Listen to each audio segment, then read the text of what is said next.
여러분들, 아름다운 저녁에 오신 여러분들 정말 진심으로 환영합니다. 네, 저희 이 시간 다 같이 내가 어둠 속에서 찬양함으로 찬양 시작하겠습니다.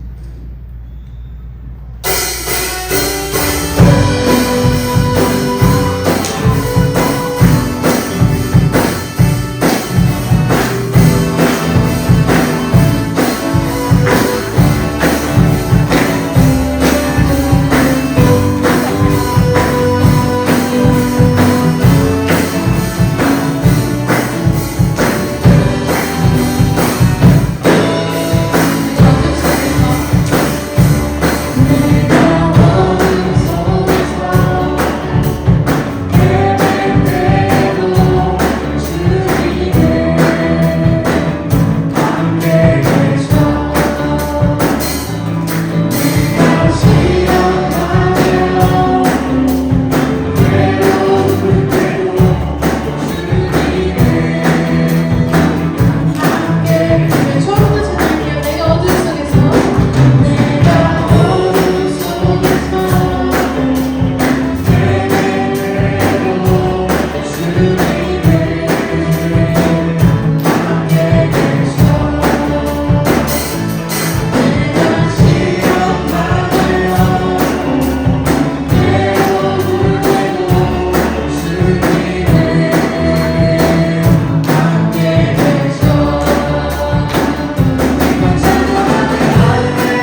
예나 지금이나 모든 인류에게 있어서 공통적인 질문이 하나 있습니다. 해결할 수 없는 문제이고 난제입니다. 사람들이 해결할 수 없는 공통적인 질문이 있습니다. 여러분, 저 질문 한번 같이 한번 읽어보시겠습니까? 같이 한번 읽어보십시다. 시작. 하나님이 선하시고 전지전능하셔서 모든 것을 하실 수 있는 분이라면 왜 세상에 악한 일들이 일어나는가? 여러분, 이것이 신불신간의 모든 사람들이 공통적으로 던지는 질문입니다. 해결할 수가 없는데 난제입니다. 그래서 여러분, 신학적으로 이것을 신존재 증명이라는 단어를 쓰는데, 하나님이 살아계심을 어떻게 증명할 수가 있겠는가? 다양한 방법으로 이야기를 합니다만, 하나님이 살아계시다면, 그리고 그분이 선하시다면, 전지전능하시다면 어떻게 세상에 악한 일이 일어날 수 있도록 허용하시는가, 내버려 두시는가? 이것에 대한 질문이죠. 여러분, 예를 들어서 2차 세계대전 때 유대인들이 600만 명이 죽어갔지 않습니까? 그러니까 여러분, 그 유대인들이 죽어가면서 벽에다가 남겨놓은 글씨가 있습니다. 하나님은 어디 계십니까? 우리가 이렇게 죽어가는데 하나님은 도대체 어디서 뭘 하십니까? 이런 질문들을 벽에다가 써놨어요. 여러분, 또 우리나라에, 우리 조국 대한민국을 한번 생각해 보십시다. 6.25 사변 같은 전쟁이 우리 동족 상잔의 이 비극이잖아요. 세상 어느 역사에 한 민족이 서로 이렇게 총칼을 맞대고 전쟁하고 죽이고 이런 일들을 할 수가 있습니까? 하나님이 살아계시다면, 그분이 전지전능하시다면 어떻게 그렇게 전쟁이 일어나는 것을 보고만 계셨습니까? 수많은 교회들이 불이 타고 목사님들이, 장로님들이, 집사님들이 순교하는 그때에 하나님은 도대체 어디 계셨습니까? 그럼 이런 질문이 나오는 거예요. 세월호 사건을 한번 보십시다.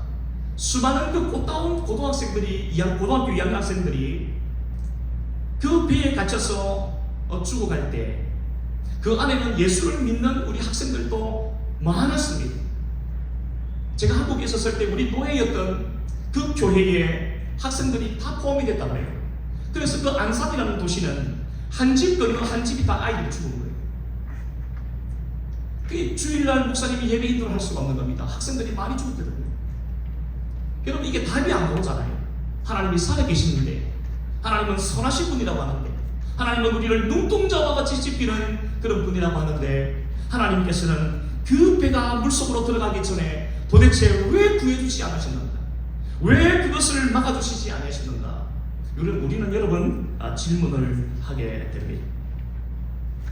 하나님은 선하시고 전지전능하시다면 왜 세상에 악한 일을 허용하시는가? 왜 우리에게 이런 일이 일어나도록 하나님은 막아주시지 아니하셨는가? 여러분, 이런 질문들이 생기게 되는 겁니다. 여러분, 오늘 욥기서가 여러분 이런 주제를 다루고 있습니다. 여러분, 욥이라는 사람은 어떤 사람이냐고 하니까, 우리 오늘 두 번째 질문이죠. 주보의 두 번째 질문입니다. 욥이라는 사람은 족장 시대의 사람입니다. 여러분, 족장이라고 그러면은 아브라함과 이삭과 야곱을 가리키는데, 성경학자들마다 좀 차이가 있습니다만은 기원전 BC 2000년경 사람이라고 봐요. 욥이 그때의 사람이라고 봐요. 그러니까 여러분, 아브라함과 이삭은 우리가 오늘 알고 있는 예루살렘이나 베들레헴이나 나사렛 요쪽에 있는 이 팔레스타인 땅을 말하지만, 오늘 이 욥은 우스 땅 사람이었는데, 그것은 그보다 이스라엘보다 밑에 쪽에, 아래쪽에 어디에 있었다고 그래요. 이 욥이라는 사람은 우선은 그의 그 신앙적인 면을 우리가 먼저 한번 본다면, 그는 하나님 앞에서 정직하고 또 진실하며 하나님을 경외하고 악에서 떠난 자였더라라고 이렇게 말씀을 합니다. 여러분, 뿐만 아니라 말씀을 보면은 그 하나님을 아주 경외했던 그러한 사람이었다, 그렇게 이야기를 합니다. 아브라함과 이삭과 동시대에 살았는데, 여러분, 다른 지역에 살았던 사람이 욥인데, 이런 신앙의 사람이었어요. 이게 이제 내면적인 일이라고 한다면, 신앙적인 부분이라고 이야기를 한다면, 우리 욥의 그 외형적인 모습은 뭔가? 겉으로 드러나는 모습은 뭐냐면은 그에게는 7남 3녀가 있었습니다. 10명의 자녀를 두고 있었어요. 그리고 욥기 1장에 보면은 엄청난 수천 마리의 양과 이런 낙타와 이런 짐승들을 가지고 있었습니다. 10명의 자녀를 두었고 엄청난 재력을 가진 사람이었습니다. 말씀해 보면은 형제 자매들끼리 서로 초청도 하고 서로 잘 어울리는 걸 보아서 욥의 가정은 대단히 화목한 가정이었을 것이라고 추측을 해볼 수가 있습니다. 여러분 겉으로 드러나는 여러분 그 모습을 보십시오. 얼마나 부자입니까? 동방에서 제일 가는 부자였고 가족들도 얼마나 부모를 공경하고 형제 우애가 있는지 참으로 부러운 한 가정의 모습을 가지고 있어요. 그런데 여러분 욥기 1장 9절에 보면은 드디어 참 이 반전이 일어나는데 욥기 1장 9절 말씀에 보면은 이제 그 욥에 대한 하나님께서 이런저런 말씀을 천상에서 회의가 열렸는데 하나님께서 그 천사들 앞에서 그 자리에 있는 사탄도 와 있다고 했어요. 그곳에서 우리 하나님이 욥에 대해서 칭찬을 하니까 이 사탄이 뭐라고 말하느냐면은 욥기 1장 9절 말씀에서 하나님 욥이 까닭 없이 그렇게 하겠습니까?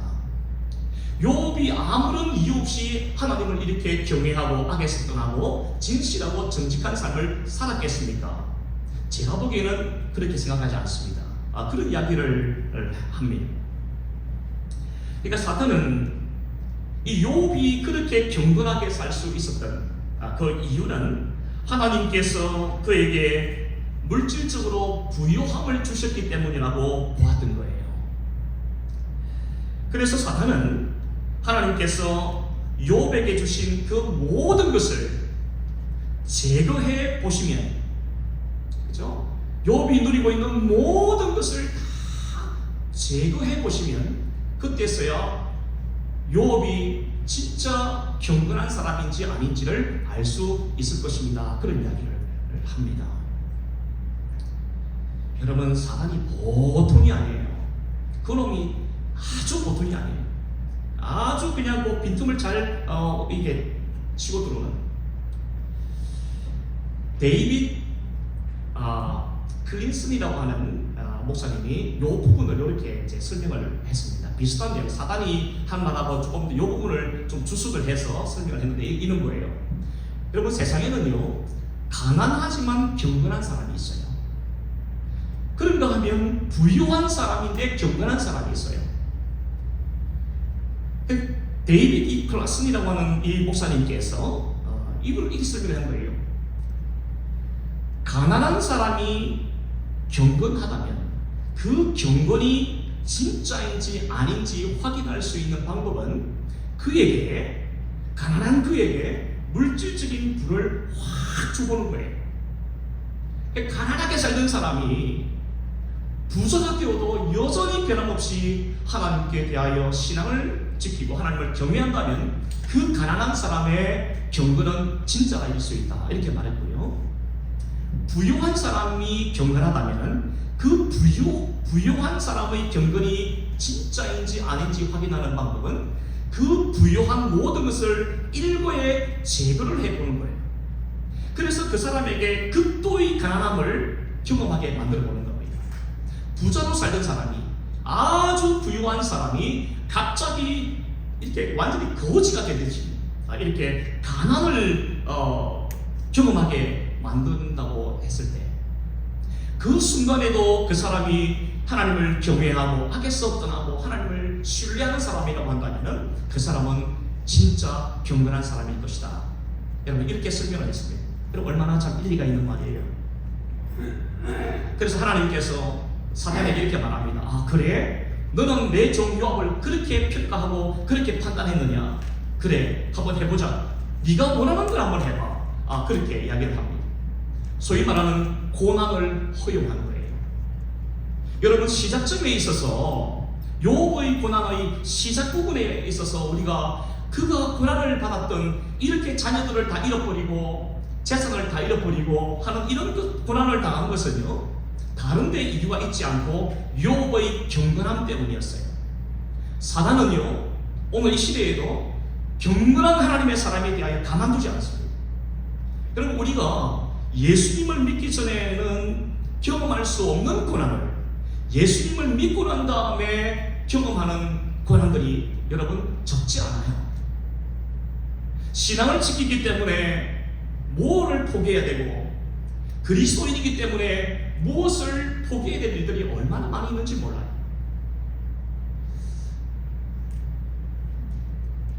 하나님께서 사탄에게 네 마음대로 한번 해봐. 그날 사탄이는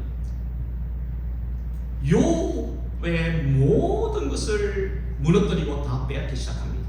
철저하게 무너뜨려요. 첫 번째로는요, 그의 아들 10명의 자녀들이 하루아침에 다 죽어요.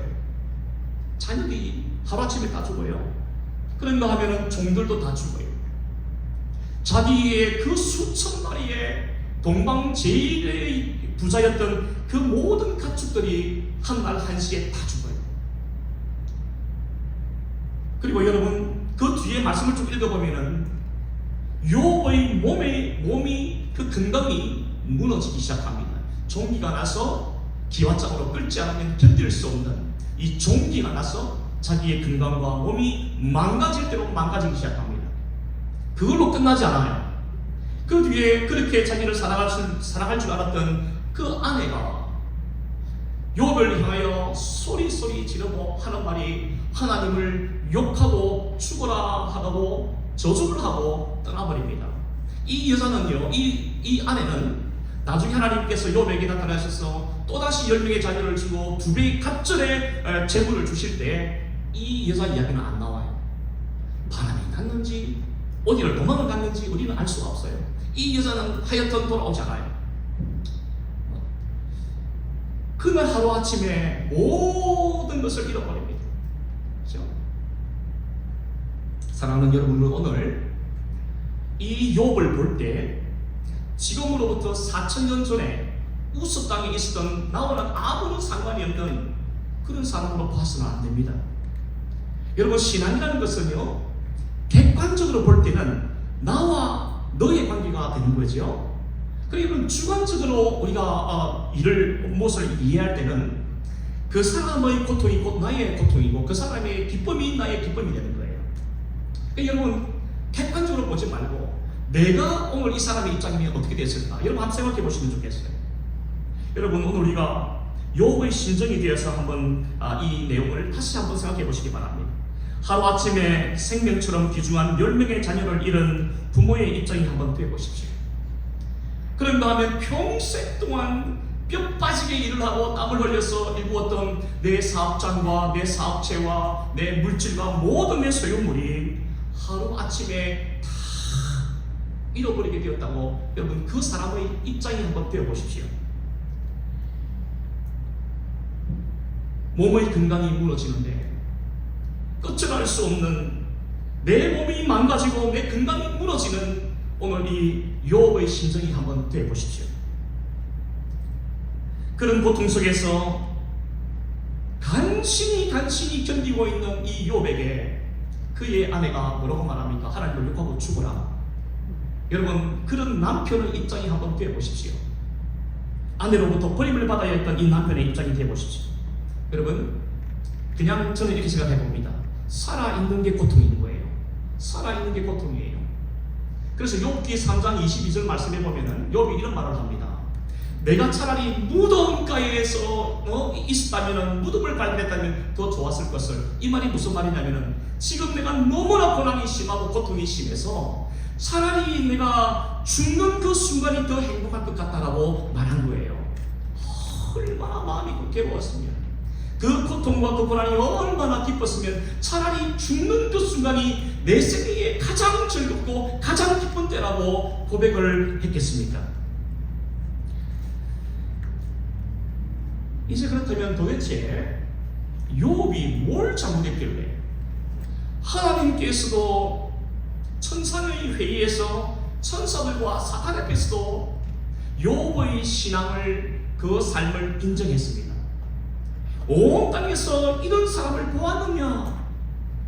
여러분, 결론적으로 42장에 가보면 하나님께서 욥의 세 친구를 책망하십니다. 너희들이 털려먹었다 이놈들아, 그렇게 말하시면서 욥의 신앙이 옳았다는 것을 입증해 주세요. 그러면 여러분, 오늘 이 욥은 도대체 그가 왜 고난을 당했는가? 앞서 말씀드렸습니다만은 그의 경건한 신앙 때문에 고난을 받게 되는 시작점이죠. 욥에게는 3명의 친구가 있었어요. 엘리후까지 포함하면 4사람인데, 엘리후는 참 좋은 말을 했으니까 일단은 한번 제껴놓고, 고난당하고 지금 그 엄청난 고통 가운데 있는 친구 욥에게 찾아와서 이야기했던 3사람이 있는데, 엘리바스와 빌닷과 소발이라는 사람입니다. 여러분, 이 3사람은 나름대로 지금 욥이 왜 고난을 당했는지에 대해서 이유를 설명하기 시작해요. 자기들의 주관적인 생각으로, 자기들의 판단으로 막 아무 말 대잔치를 이제 펼치기 시작하는 겁니다. 엘리바스라는 사람이 맨 처음에 와서 하는 말이 뭐냐면은, 네가 하나님 앞에 죄를 지었기 때문에 이는 꼴을 당하고 있다, 이 이야기를 해요. 네가 하나님 앞에 죄를 지었기 때문에 그 죄의 결과로 네가 지금 이렇게 고난당하고 있다. 여러분, 신학적으로 이게 어느 정도 일리가 있어요. 우리가 당하는 모든 고통과 죽음은 죄로부터 온 것은 분명합니다. 하나님께서 우리의 죄를 보시고 우리의 죄에 대한 징계와 심판의 목적으로 우리에게 그런 고난을 주실 때는요, 우리를 망하게 하기 위해서 그렇게 주시는 게 아니에요. 여러분, 잘 보셔야 합니다. 엘리바스의 말이 왜 틀렸느냐면은 반은 맞고 반은 틀리는 거예요. 죄 때문에 우리가 고난을 당하고 어려움 당하는 것은 맞지만, 하나님께서 우리에게 고난을 허락하시는 이유와 목적은 뭐냐면은 우리를 다시금 회복시키기 위하여 우리에게 고난을 허락하시는 거예요. 우리를 살리시기 위하여 고난을 허락하시는 겁니다. 우리를 너무 사랑하셔서 다시금 하나님과 우리의 관계를 끈끈한 관계로 만드시기 위해서 하나님은 때로 우리에게 고난을 허락하시고 고통을 주시고 슬픔을 주실 때가 있다는 거예요. 그러나 오늘 엘리바스는 그 뒤에 거는 다 빼먹고, 죄를 지었으니까 너는 죄 받는 거야, 죄를 지었으니까 고통을 당하는 거야, 이렇게 이야기하고 말했던 거지요. 두 번째로 욥의 친구 중에 빌닷이라는 사람이 있는데, 이 사람은 또 무슨 소리를 하냐면은, 욥아, 네가 죄를 지었으면 인정해라, 왜 자꾸 남의 핑계, 이 핑계 저 핑계 갖다 대느냐, 이런 이야기를 해요. 여러분, 해당이 아예 안 되는 이야기를 지금 빌닷은 마치 진리인 양 주장을 합니다. 마지막 친구였던 소발이라는 사람, 대발이 아니고 소발이라는 사람은 뭐라고 이야기를 하느냐 하면은, 네가 아직도 죄를 버리지 않았기 때문에 계속해서 이렇게 지금 하나님이 너를 저주하고 징계하는 거야. 죄를 버리라, 이런 이야기를 해요.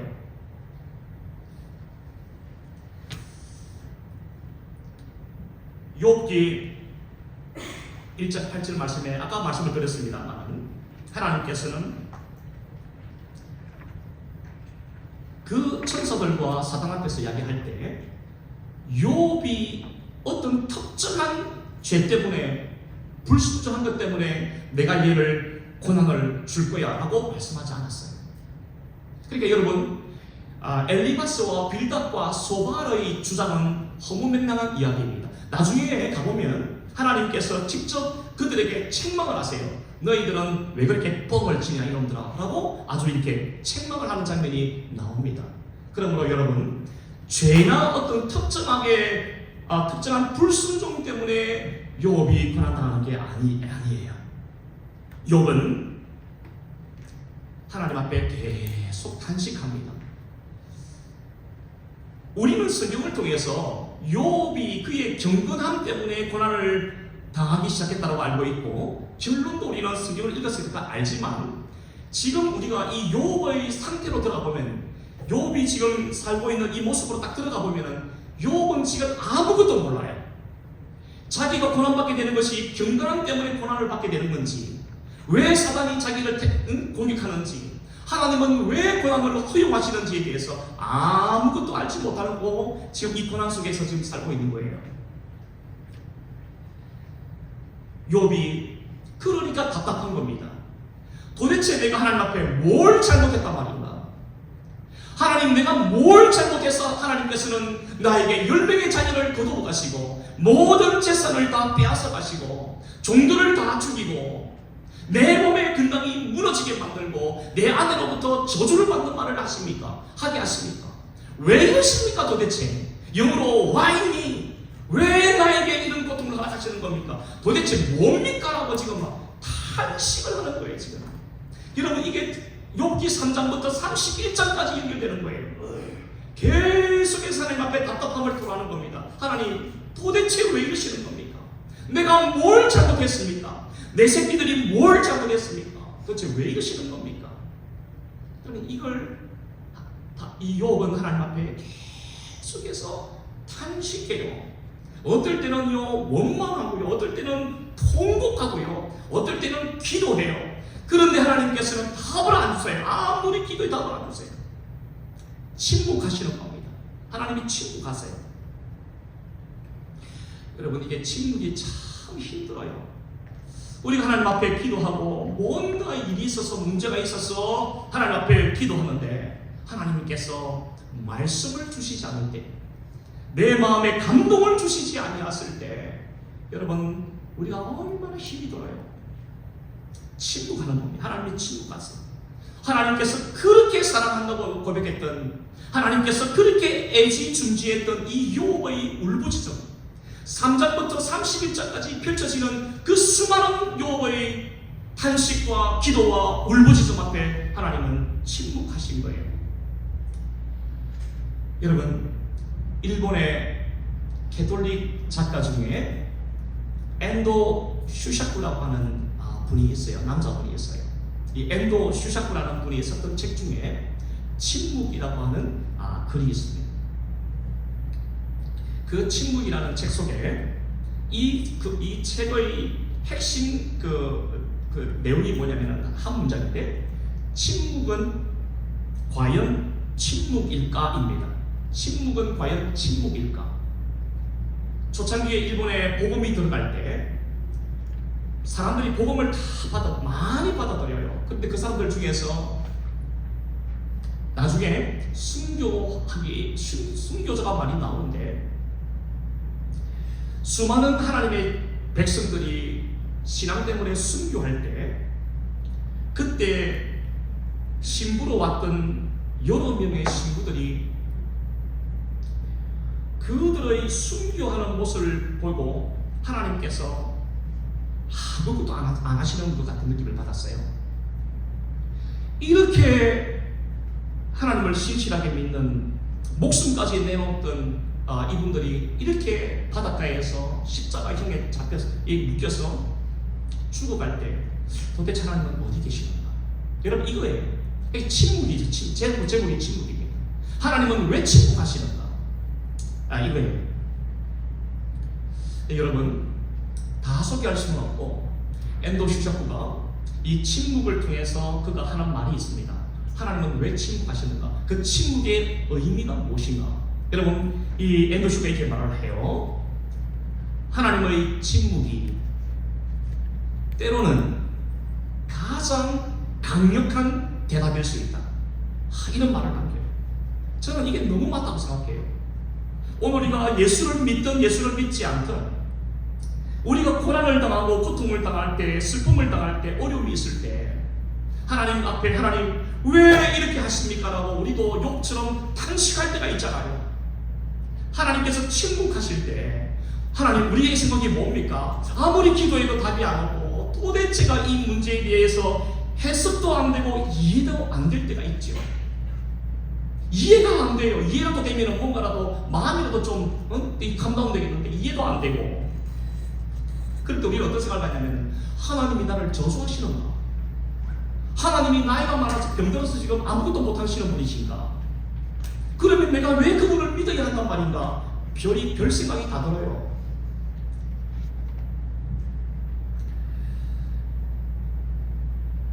엔도 슈샤쿠는 하나님의 침묵이 때로는 가장 강력한 대답일 수 있다라고 말했습니다. 고난당하는 자기 자녀에게 하나님의 침묵은 무관심이 아니라 그 침묵 속에서 고난당하는 자기 백성들과 고통을 함께 나누고, 고통 중에 있는 자기 백성들과 함께 울고, 고통 속에 있는 이 자기 자녀들과 함께 그 자리에서 마음을 나누는 거예요. 공감을 나누는 거예요. 여러분, 저기 한번 보시겠습니까? 하나님의 침묵 속에 담긴 의미 한번 같이 한번 읽어보십시다. 같이 한번 읽어보겠습니다. 시작. 그것은 무관심이 아니라 그 침묵 속에서 고통을 함께 나누고 공감하시는 또 다른 방식의 사랑입니다. 이게 하나님의 침묵 속에 담겨져 있는 의미예요. 그렇습니다. 그토록 사랑하시고 아끼셨던 여호와의 울부짖음에 그 질문에 침묵하시는 이 하나님의 모습 속에서 가장 가까이에서 욥과 그 고통을 함께 나누고 함께 아파하시며 함께 눈물 흘리시는 하나님을 우리가 볼 수 있어야 합니다. 이게 여러분, 고난을 바라보는 우리의 관점이 되어야 돼요. 내가 고난당할 때 하나님은 어디 계셨는가? 여러분, 울고 계셨습니다. 가장 가까이에서 내 눈에는 안 보이지만 그 하나님은 내 안에, 내 좌우 옆에서 나와 함께 울고 계셨던 하나님이셨던 거예요. 내가 고난을 당할 때 하나님께서는 함께 아파하셨습니다. 내 심장이 녹아지고 뼈가 꺾이는 것 같은 고통 속에 있었을 때 하나님은 어디 계셨는가? 하나님도 똑같은 고통을 느끼고 계셨던 거예요. 그분은 우리를 떠난 적이 없습니다. 우리가 보지 못했을 그렇지 하나님은 여전히 우리와 함께 하셨고, 우리의 고통과 눈물과 슬픔과 절망 가운데 함께 계시며 우리와 함께 눈물 흘리시고 같은 마음을 나누시고 함께 우셨던 것이에요. 그렇게 침묵하신 하나님께서 이제 드디어 우리가 읽었던 욥기 38장에 이르러서 하나님께서는 욥에게 자신을 나타내십니다. 그리고 여러분, 욥기 38장, 39장, 40장, 41장까지 그 긴 장을 통해서 하나님은 욥에게 말씀하시는데요, 욥이 답답해했던, 욥이 궁금해했던 왜 내가 고난을 당해야 합니까에 대한 답을 하시지 않고 오히려 질문을 막 쏟아내시는 겁니다. 질문을 하세요.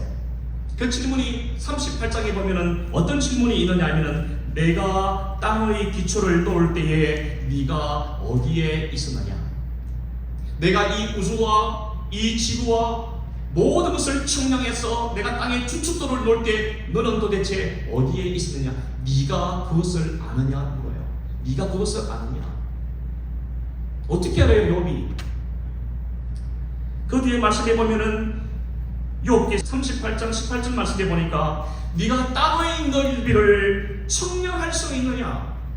이 지구와, 아니 네가 살고 있는 우스 땅의 크기를 네가 측량이라도 할 수 있느냐? 이 우주의 크기를 네가 측량할 수 있느냐? 이 지구의 둘레를 네가 측량할 수 있느냐? 네게 그런 능력이 있느냐라고 물으세요. 첫 번째 질문은 네가 아느냐? 두 번째는 네에게 그런 능력이라도 있느냐? 이 질문을 하세요. 38장 26절 27절 말씀에서는 누가 이 황폐한 땅에 비를 내리게 하겠느냐? 황폐한 이 사막에서 누가 풀이 돋아나게 만들겠느냐? 그런 능력이 누구에게 있는지 너 알기나 하냐? 이런 질문을 막 쏟아내는데 이게 38장, 39장, 40장, 41장까지 나와요. 리워야단이라고 하는 어마어마한 무슨 바다 생물체가 있었나 봐요. 네가 걔 입에다가 낚싯줄을 걸어서 끄집어낼 수라도 있겠느냐? 네게 그런 능력과 힘이라도 있느냐? 하나님은 욥에게 네가 왜 그렇게 고난당했는지에 대해서 나한테 묻고 있는데, 그것보다 내가 너에게 질문 좀 할게. 그래서 네가 아는 게 뭐냐? 네게 능력이 있느냐? 내가 이 우주를 만들 때, 말씀으로 이 땅을 만들 때 네가 어디에 있었느냐? 이걸 물어요. 여러분, 그러니까 욥이 수만 가지의 질문을 듣는데요, 욥은 지금까지 자기가 똑똑했다고 생각해요. 세상의 이치를 많이 깨우쳤다고 생각해요. 하나님에 대해서 안다고 생각했던 거예요. 그러나 하나님이 질문하시는 그 질문 앞에 단 한 가지도 대답을 할 수가 없었습니다. 아는 게 아무것도 없는 거예요. 그때서야 비로소 욥은 자기가 철저하게 무지하다는 것을 깨달아요. 철저하게 무능하다는 것을 알아요. 하나님에 대하여, 세상 이치에 대하여 밝았다고 생각했는데 하나님의 질문 앞에 단 한 가지도 대답하지 못하는 자기 자신의 모습을 보게 된 겁니다. 여러분, 하나님께서 지으신 자연세계에 대하여도 단 한 가지 대답을 못했던 이 욥이 그것을 창조하신 하나님에 대하여 도대체 알면 얼마나 알겠습니까? 그 하나님의 섭리와 뜻 가운데에 이 욥에게 고난을 허락하신 것이 하나님이라면 그 하나님의 뜻과 섭리를 욥이 도대체 얼마나 알겠습니까? 단 1이라도 알겠습니까? 아무것도 몰랐던 거예요. 이 하나님의 질문들, 쏟아지는 질문들 앞에 드디어 그는 하나님 앞에 엎드릴 수밖에 없었고 무릎을 꿇을 수밖에 없었습니다. 하나님, 내가 하나님에 대하여 안다고 했는데, 내가 우리 아버지, 우리 조상들로부터 내 귀로 하나님에 대하여 들어서 안다고 생각했는데, 세상의 이치에 대하여 나는 안다고 생각했는데, 자연에 대해서 만물을 보면서 내 나름대로 해석이 있었고 지식이 있었다고 생각했는데, 하나님의 질문 앞에서 나는 아무것도 아니군요. 무지하고 무능한 사람에 불과하군요. 내가 머리로만 알았던 이 신앙은 아무런 의미가 없네요. 귀로 들었던 나의 신앙적인 지식과 신학적인 지식이 아무런 소망이 아무것도 아니네요. 그리고 난 다음에 여러분 42장에서 그가 뭐라고 말을 하냐면은, 내가 죽게 대하여 귀로 듣기만 하였지만 이제는 눈으로 주님을 봅니다. 이런 고백을 해요. 여러분, 42장이 오기까지 오늘 여기서 이 욥이 내가 지금까지는 주기를 귀로만 듣기를 했는데, 내가 이 고난을 통해서 고난을 경험하면서 하나님을 만나보니까 비로소 내가 하나님 앞에 원망하고 불평하고 탄식하고 했던 모든 것이 잘못된 것을 내가 알겠습니다. 여러분, 이런 고백인 거예요. 지금까지 욥은 하나님에 대하여 귀로 듣는 수준의 신앙이었다면, 고난을 통과하면서 이 고난을 통해서 욥은 이제는 체험적이고 하나님을 정확하게 이해하는 지식을 가지게 되었다는 것입니다. 이게 하나님 앞에 서본 사람의 모습이에요. 하나님 앞에 서본 경험이 없는 사람, 하나님을 인격적으로 만나보지 못했던 사람들은 자기 머리로 하나님을 막 재단합니다. 하나님은 이런 분이고 저런 분이고 무엇이 어떻고 온갖 소리를 떼요. 귀로 듣는 신앙이고 귀로 들어서 아는 지식입니다. 그러나 여러분, 오늘 우리에게 필요한 것은 뭐냐면은, 귀로 듣는, 누구에게 들어서 아는 신앙이 아니라, 들어서 아는 하나님이 아니라, 내가 체험적으로 하나님을 만나고 체험적으로 하나님을 아는 그런 지식과 그런 신앙이 우리에게는 필요한 거예요. 귀로만 듣던 신앙이 체험적으로 하나님을 아는 수준으로 나가기 위해서는요, 누구에게 들어서 아는 하나님에 대한 지식이, 이제는 내가 목에 칼을 갖다 대도 하나님을 부인하지 않는 진짜 신앙이 되기 위해서는 그 과정이 하나 있어야 돼요. 그 과정이 무엇입니까? 욥기가 오늘 우리에게 주는 교훈이에요. 고난입니다. 고난이에요. 고난을 통해서 우리는 비로소 하나님이 어떤 분인지를 눈을 떠가기 시작합니다. 고난을 통해서 우리는 내가 누군지를 알아가기 시작해요. 이게 고난이 우리에게 주는 유익입니다. 그러므로 여러분, 기독교는, 우리 성경은 고난을 향해서, 고난이 내게 뭐라고요? 고난이 내게 뭐라고요? 유익이라 말할 수 있는 거예요. 유익이라. 욥기 42장이 되기 전까지, 욥기 41장까지 욥은 그래요, 하나님을 경외했던 인물이라고 우리가 볼 수 있어요. 신앙이 뭐 괜찮다고 볼 수 있어요. 그러나 여러분, 고난이 유익의 단계까지 이르지 못했던 겁니다. 고난을 통해서 하나님을 비로소 만나게 되고 보니까, 고난을 통해서 자기 자신의 모습을 비로소 깨닫게 되니까,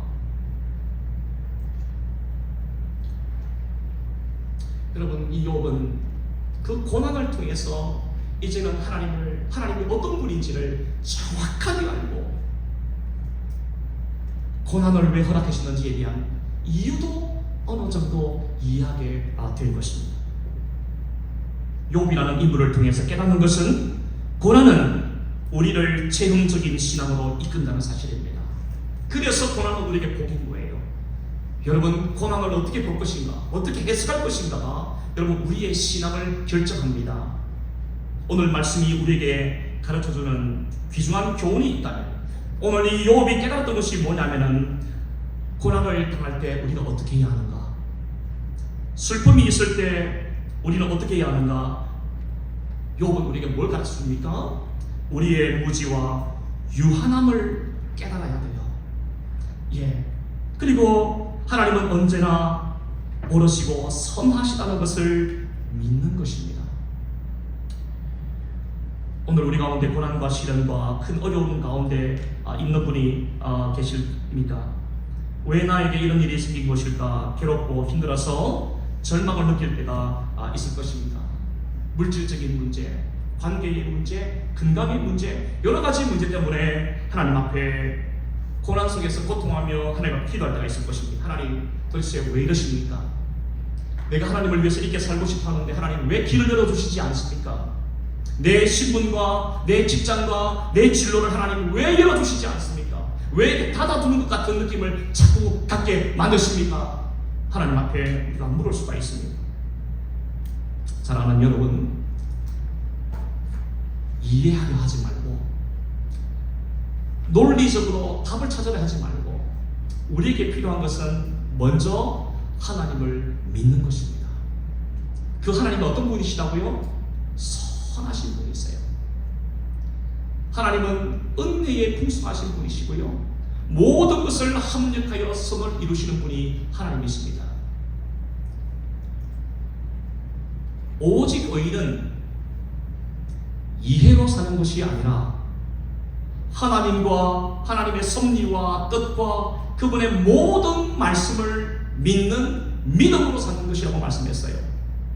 이해하려고 하면은요, 우리에게 있는 이 고난과 어려움과 시련을 이해해서 내가 뭔가 이렇게 점프하려고 하면은 여러분 오히려 올무가 되어서 넘어지고 절망하게 돼요. 이해하려 하지 말고 하나님을 그냥 믿어야 합니다. 의인은 믿음으로 산다 그랬지, 의인은 이해함으로 사는 것이 아니라고 말씀했던 거예요. 하나님은 우리가 어려움을 당할 때 우리가 할 일은 이해하려 하지 말고 하나님의 선하심과 인자하심을 믿기만 하면 되는 것입니다. 여러분, 와닿지 않을 거예요. 왜 그러냐면 아멘을 아무도 안 하잖아요. 그러니까 여러분, 이렇게 말을 하면은, 고난을 당할 때 이해하려고 하지 말고 하나님을 믿게 하십시오 하면은, 아이고 최 목사님, 당신이나 그렇게 해보시오. 네가 우리 걸 한번 당해봐, 이런 느낌이 오지 않겠어요?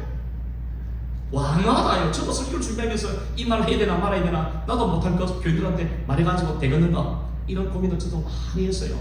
그런데 욥기를 묵상하고 3주 이상 고민을 했던 거예요. 이 고난이 무엇인가, 이 고난의 이 성격이 뭔가, 우리가 도대체 우리 아름다운 장애교회 성도님들이 이 고난을 어떻게 받아들이고 이해를 해야 할까, 해석할까, 제 나름대로 고민을 엄청나게 많이 했어요. 수많은 책들을 읽어보고 주석도 읽어보고 다 찾아봤어요. 여러분, 답이 없어요. 우리가 고난당할 때 그 고난에 대하여 논리적으로 이렇다 이해하려고 하지 말고, 거저 하나님 앞에 하나님을 신뢰합니다. 하나님은 좋으신 분이라 했잖아요. 하나님은 모든 것을 합력하여 선을 이루는 분이라 했잖아요. 내가 주님을 신뢰합니다. 하나님을 의지합니다. 하나님을 바라봅니다. 여러분, 그런 것이 우리에게 필요한 것입니다. 하나님은 우리가 당한 고난을 정확하게 보고 계십니다. 함께 아파하시고 함께 공감하시는 분이십니다. 그래서 우리가 당한 고난을 결코 헛되게 사용하는 법이 없으십니다. 왜 침묵하시느냐고 원망하지 마십시오. 침묵 속에서 우리보다 더한 고통을 당하시고 더한 눈물을 흘리시고 더한 슬픔을 느끼시는 분이 우리 아버지 하나님이십니다. 그분은 결단코 우리에게 임한 이 고난, 하나님은 허락하신 이 고난을 허투루 사용하지 않습니다. 반드시 하나님의 때가 되면은 이것을 깨닫게 해주실 때가 반드시 옵니다. 고린도전서 13장 말씀에 보면은 지금은 우리가 거울과 거울을 대하여지 희미하게 보이나 우리에게 당한 고난과 슬픔을 무엇인지 내가 희미하게 부분적으로 이해하고 깨닫게 되지만 하나님께서 우리를 부르셔서 우리가 그 영광의 보좌 앞에 서게 될 때에 하나님 앞에 서게 될 때에 그때는 주께서 우리를 아시는 것 같이 우리에게 모든 것을 다 설명해 주실 것이다. 여러분 이게 고린도서 13장의 결론 아닙니까? 지금은 우리가 고난을 이해할 수 없고 슬픔을 이해할 수 없고 어려움을 이해할 수 없지만 하나님을 신뢰하고 끝까지 그분은 좋으신 분이심을 믿고 하시라고 나아갈 때 주님 앞에서는 그날에 얘야 내가 그때 그것 때문에 내가 이렇게 했단다 이해가 되니? 내가 그때는 그것 때문에 너를 이렇게 세우려고 내가 그런 것을 그 고통을 그 고난을 슬픔을 내가 허락할 수밖에 없었단다. 사랑하는 나의 딸아 나의 사랑하는 아들아 라고 우리를 위로하시고 우리의 눈에서 눈물을 닦아주시고 우리를 천군 천사들 앞에서 이렇게 세우셔서 얘가 진짜다 얘가 진짜다 내가 얘 때문에 내가 산다 내가 얘 때문에 내가 얼마나 자존감이 올라갔는지 아느냐 아주 내가 그냥 부하다 얘 때문에 여러분 그 주인공이 될 줄 믿습니다. 우리 교회 성도님들이 그런 분들 다 되기를 주님의 이름으로 축원합니다. 기도하십시오. 살아계신 우리 하나님 아버지 감사합니다. 복된 주님의 날에 우리의 머리로 우리의 경험으로 우리의 지식으로 도무지 해결할 수 없는 이해할 수 없는 고난과 슬픔과 아픔 앞에서 하나님 우리가 어떻게 살아가야 하는지 이 고난을 어떻게 이해해야 되는지 우리가 몰랐습니다만 오늘 말씀을 통해서 깨닫게 해주시니 감사합니다. 아버지여 고난 속에서 하나님의 신실하심과 하나님의 선하고 인자하심을 믿으며 끝까지 주님을 신뢰하고 믿음 위에 굳게 서서 살아갈 수 있는 우리의 삶이 되도록 주여 인도하여 주시옵소서. 예수님의 이름으로 기도하옵나이다. 아멘.